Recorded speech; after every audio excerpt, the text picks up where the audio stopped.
बोले वृंदावन बिहारी लाल की जय। इस संसार में सभी जीव प्रेम के प्यासे रहते हैं।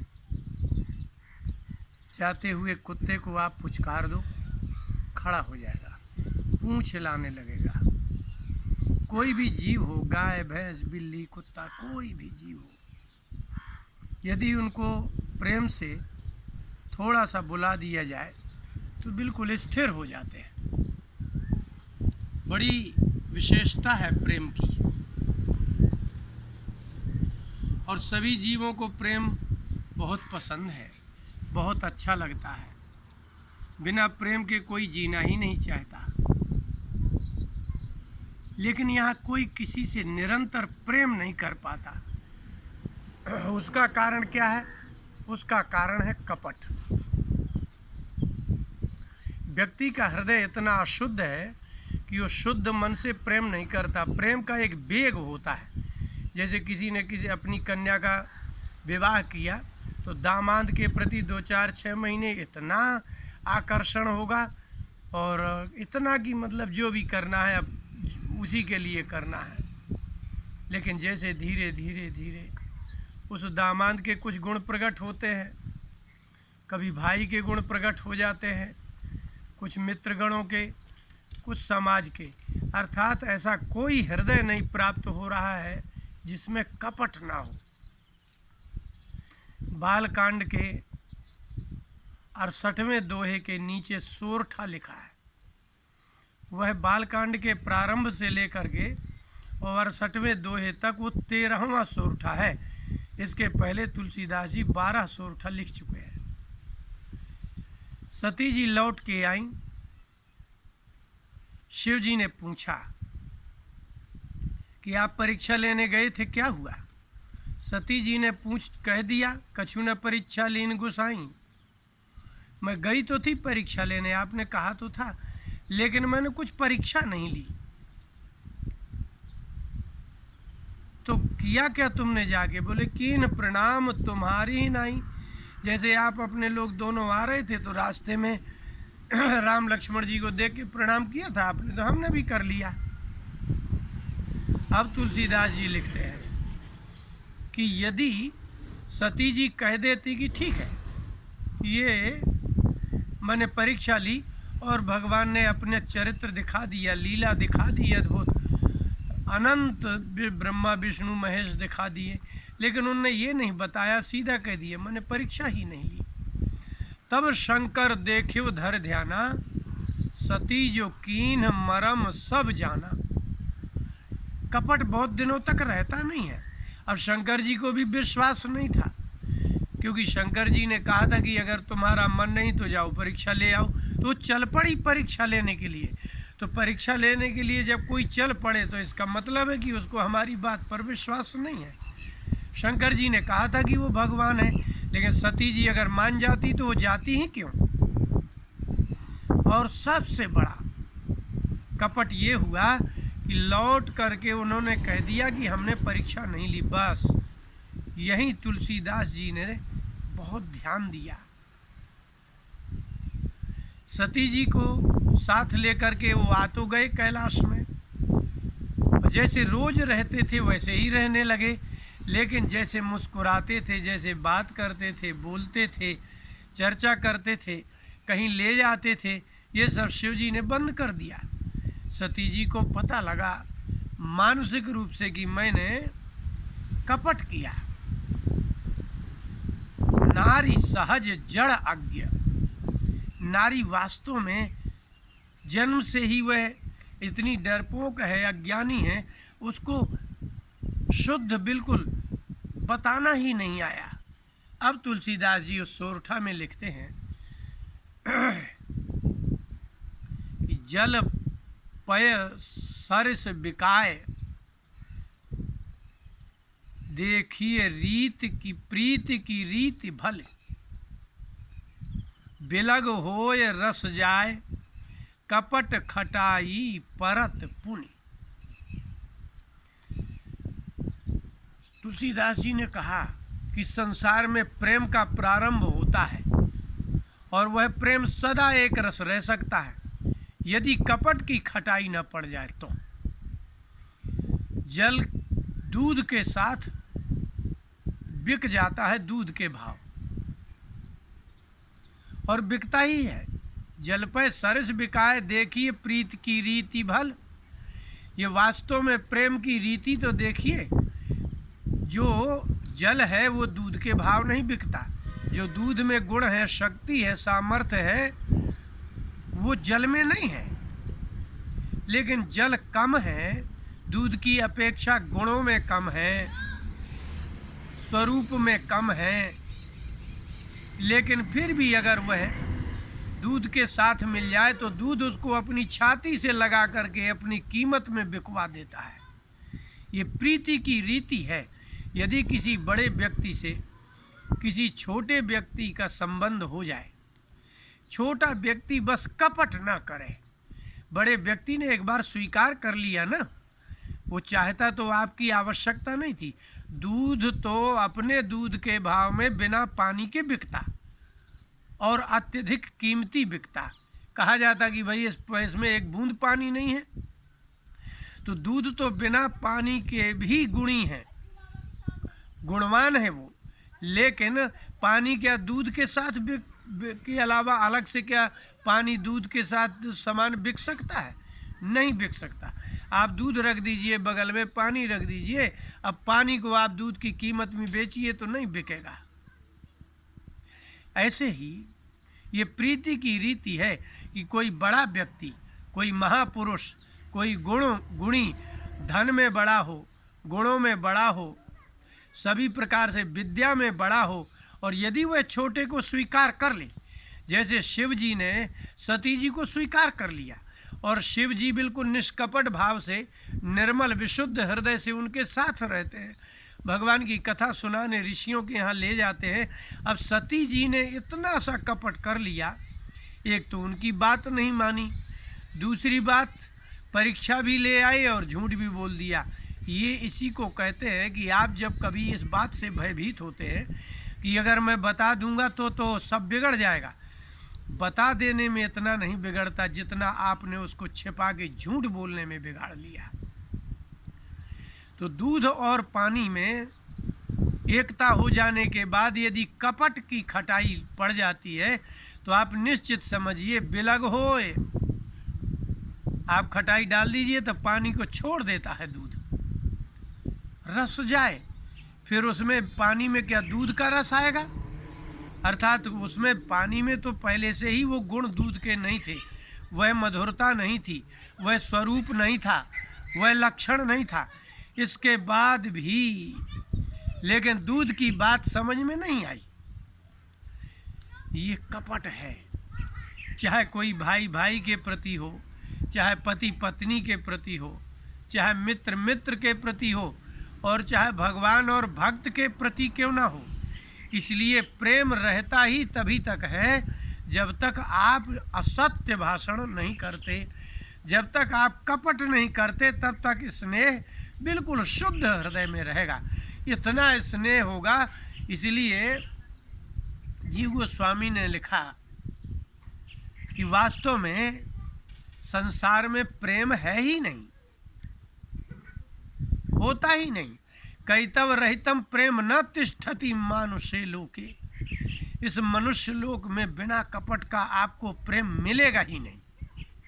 अभी घोषणा ही कर दी महापुरुषों ने कि कोई कुछ दिनों तक जरूर भाई भाई के लिए मरते हैं, माता पिता संतान के लिए, संतान माता पिता के लिए, पति पत्नी, पति पत्नी, पत्नी पति, ये सब होगा।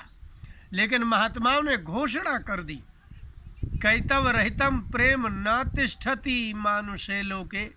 इस मनुष्य लोक में कपट के बिना तो प्रेम होता ही नहीं। और यदि तिष्ठति, शायद कहीं वह कपट रहित प्रेम हो रह जाए तो का बिरहा, तो उसको विरह नहीं होता। वो चला जाए तो उसके बिना आनंद से रहता है। प्रेम हो और वह उसके बिना आनंद से रह रहा है तो प्रेम नहीं है वो। और सती बिरहे को जीवती। यदि प्रेम का एक बार विरह हो जाए तो कोई जीवित नहीं रहता, कोई रह ही नहीं सकता जीवित। ये है प्रेम के विलक्षण बात। भागवत के प्रारंभ में ही लिखा है, धर्मः प्रोज्झित कैतवोत्र परमो निर्मत्सराणाम सताम। श्रीमद् भागवत में जिस धर्म का वर्णन किया गया है वो धर्मः प्रोज्झित कैतव। प्रोज्झित कैतव, कैतव माने कपट। किम तव, क्या ये तुम्हारा है? अर्थात उसकी वस्तु होते हुए भी आप कह दो क्या ये तुम्हारा है, कह दो कि अर्थात मेरा है, इसका नाम कपट है। अनधिकृत चेष्टा, अनधिकृत वस्तु में अपने स्वत्व को कहना कि ये मेरा है, इसी का तो नाम कपट है। इसलिए भागवत में जिस धर्म का वर्णन है उसमें लिखा प्रोज्झित कैतवः। इसमें कपट नाम का प्रोज्झित त्याग करके जिस धर्म का वर्णन है, और निर्मत्सराणाम सताम, ये भागवत में कहा गया जिस जो धर्म है भक्तों का, वो निर्मत्सराणाम सताम धर्म। ये मत्सर, ईर्ष्या और द्वेष, असूया रहित, किसी के प्रति जलन नहीं, किसी के उन्नति से आपको जलन नहीं है, ईर्ष्या नहीं है, ऐसे जो महापुरुष हैं उनके हृदय का धर्म श्रीमद् भागवत में वर्णित है। रामायण में जिस धर्म का वर्णन है उसमें ये दो ही जगह तो है ऐसी। एक तो यहाँ सती जी ने कपट कर दिया, झूठ बोल दिया, और एक ने वहाँ कैकेयी ने लोभ कर लिया, ये भी तो कपट ही है। वाल्मीकि रामायण में लिखा है, चित्रकूट में भरत जी सभी लोगों को लेकर के पहुंचे। 108वें अयोध्या कांड के 108वें सर्ग में जब भरत जी ने कहा कि आपको तो अयोध्या चलना ही होगा, तो राम जी ने एक अद्भुत बात बताई कि भरत तुम्हें पीछे का कुछ पता नहीं है। कैकेयी माँ ने गलत नहीं किया। क्यों? बोले मेरी माँ कैकेयी की लोभ के कारण ही तो आप वन में आए हैं। बोले नहीं। बोले मेरी माँ कैकेयी के लोभ के कारण ही तो पिताजी स्वर्ग गए। बोले नहीं। तो बोले तो क्या? जब महाराज दशरथ का विवाह हो रहा था कैकेयी से, तब महाराज दशरथ ने कैकेयी के पिता महाराज अश्वपति को वचन दिया था कि तुम्हारा जो पुत्र होगा, कैकेयी का पुत्र होगा, उसको मैं राज्याभिषेक करूंगा, उसको अयोध्या का राजा बनाऊंगा। महाराज दशरथ तो तुम्हें राजा बनाने का वचन विवाह के पूर्व ही कर चुके थे, तो उन्होंने क्या गलत किया और तुम्हें पता ही नहीं है। लेकिन कैकेयी जी, अब जिनको भी पता नहीं है ये रहस्य, ये किसी दशरथ जी ने किसी को बताया ही नहीं कि मैंने तो वचन दिया था। कैकेयी जी को उनके पिता को कहा था कि सुमित्रा और कौशल्या के तो संतान है नहीं, लेकिन जब कैकेयी की अगर संतान हुई तो उसको ही राजा बनाएंगे, यह सोच करके कहा था उन्होंने। इसलिए जब वो आपके नाना जी को वचन दे ही आए थे तो उनने भी तो ठीक ही किया। लेकिन कैकेयी जी ने जो वरदान मांगा, जो 2 वरदान थे, वो वरदान में मांगी। अगर ये वरदान नहीं मांगते तो सिद्ध ही था कि वो कह चुके थे कि तुम्हारे कैकेयी के पुत्र को राजा बनाएंगे। इसी का तो मतलब है, इसी को तो कहते हैं कि यहाँ कपट नहीं समझ में आता है। ये कपट नहीं है। राम जी ने कहा, भरत तुम्हें समझ में नहीं आया, अपनी माता की तुम निंदा कर रहे हो, तुम्हें तथ्य का ज्ञान नहीं है, तुम्हें यथार्थ का ज्ञान नहीं है। तो जिसको यथार्थ का ज्ञान नहीं होता उसको ही तो भ्रम होता है, और जहाँ भ्रम होता है, जिसको आप गलत फहमी कहते हैं, जहाँ भ्रम होता है वहाँ ही ईर्ष्या हो जाती है, असूया हो जाती है, पता ही नहीं है। जब भरत जी को ये बात बताई, बहुत विलक्षण बात है, इसलिए तुलसीदास जी ने लिखा कि अब सती जी को बहुत दुख हो रहा है। अगर मैंने बता दिया होता कि हाँ मैंने परीक्षा ले ली है, तो अगर ये बता ही दिया होता तो अच्छा तो रहता, और ये बताने में ही लाभ था। लेकिन आश्चर्य तो इस बात का है कि कपट खटाई परत पुन। अगर आपके संसार में यदि कपट की खटास पड़ ही गई है तो अब आपके घरों में जो हो रहा है वो क्या है? हमने तो यहाँ तक देखा है कि जो माता पिता है वो भी भेद कर जाते हैं। अगर उनके एक पुत्र है और तब वहाँ भी भेद कर लेते हैं, वो उसकी पत्नी के साथ दुख देते हैं। अब भाई तुम्हारी पुत्र को बहू ही तो सुखी करेगी, पुत्र को सुखी करना चाहते हो और उसकी पत्नी को दुखी करना चाहते हो। ऐसी स्थिति में आप बताइए आपका पुत्र को कहाँ से सुख प्राप्त होने वाला? इसी का नाम कपट है। आपको विवेक ही नहीं जागृत होता है कि आखिर में क्या होने वाला है। इसलिए उन्होंने कहा कि जल का गुण दूध के जैसा नहीं है। किसी महापुरुष के यहाँ कोई रहता है, किसी श्रेष्ठ पुरुष के यहाँ कोई रहता है, किसी धनवान और सद्गुणी पुरुष के यहाँ निवास करता है।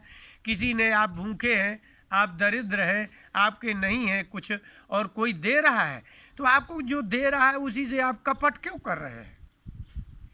आप जिसके आश्रित हैं उसके साथ कपट क्यों करें? वो तो आपको वस्त्र दे रहा है, भोजन दे रहा है, आवास दे रहा है, इसके बाद भी आप कपट करते हैं। तो इसका तात्पर्य यही है कि आपके हृदय शुद्ध नहीं है, इसलिए आप प्रेम चाहते हैं, लेकिन कपट रहेगा हृदय में तो ना तो आप प्रेम दे सकते हैं और ना ही आप प्रेम किसी से पा सकते हैं। अच्छा, अब इससे भी बड़ी बात, बिलग हो या रस जाए, आप रह ही नहीं सकते जिसके साथ में कपट हो। आपके साथ कोई कपट कर रहा हो, यदि आप किसी के साथ कपट कर रहे होंगे और निष्कपट प्रेम, कहाँ कैतव रहितम प्रेम न तिष्ठति मानुषे लोके। इस संसार में काम क्रोध लोभ मोह मद ईर्ष्या दंभ पाखंड से भरे हुए हृदय में, इस अशुद्ध हृदय में कपट होगा ही कपट। और यदि कपट होगा तो सदा ही आपको न तो आप किसी को प्रेम दे सकते हैं न प्रेम ले सकते हैं। सती जी के पश्चाताप का परिणाम ये हुआ कि उसको अपने पिता के यहाँ जाकर के शरीर त्याग करना पड़ा। यहाँ तक बिलगता हो गई। इतना ही बिलग नहीं हुए कि पति के रहते वो घर में ही बिलग हो गई, घर में ही नीरस हो गए शिव जी। पति पत्नी के मध्य में कपट रहे तो वहाँ ही नीरस हो गए थे। इतनी नीरसता बढ़ी कि अंत में सती जी को शरीर ही त्याग देना पड़ा। यदि प्रेम बढ़ेगा तो आनंद की वृद्धि होगी, और यदि नीरसता बढ़ेगी तो मृत्यु के अतिरिक्त कुछ है ही नहीं, दुख के अतिरिक्त कुछ है ही नहीं। इसलिए महात्माओं के पास जब आप जाएंगे, शास्त्रों का अध्ययन करेंगे, तब आप जानेंगे कि धर्म प्रेम ही सिखाता है, धर्म कभी द्वेष सिखाता है। धर्म आचरण करने से, व्रत उपवास करने से अंतःकरण की शुद्धि होती है। इसलिए किसी महापुरुष की शरणागति स्वीकार कर लेना चाहिए। और इतना ही नहीं, शास्त्रों का स्वाध्याय अध्ययन भी करना चाहिए। यदि आपको प्रेम चाहिए तो आप अपने हृदय को निष्कपट करिए, और कपट सहित प्रेम बहुत दिनों तक नहीं रहता। जैसे दूध और जल दोनों को खटाई अलग कर देती है, ऐसे ही कपट परिवार, समाज और देश के वर्ग बाई वर्ग को बांट देता है। इसलिए प्रेम चाहिए तो अपने हृदय का कपट नष्ट करिए, और प्रेम देंगे तो आपको प्रेम मिलेगा। अन्यथा जैसे सब लोग बिना प्रेम के जी रहे हैं तो मात्र जी रहे हैं, जीवन भर ये प्रेम के प्यासे ही बने रहेंगे, कभी तृप्ति नहीं मिलेगी। बोले वृंदावन बिहारी लाल की जय।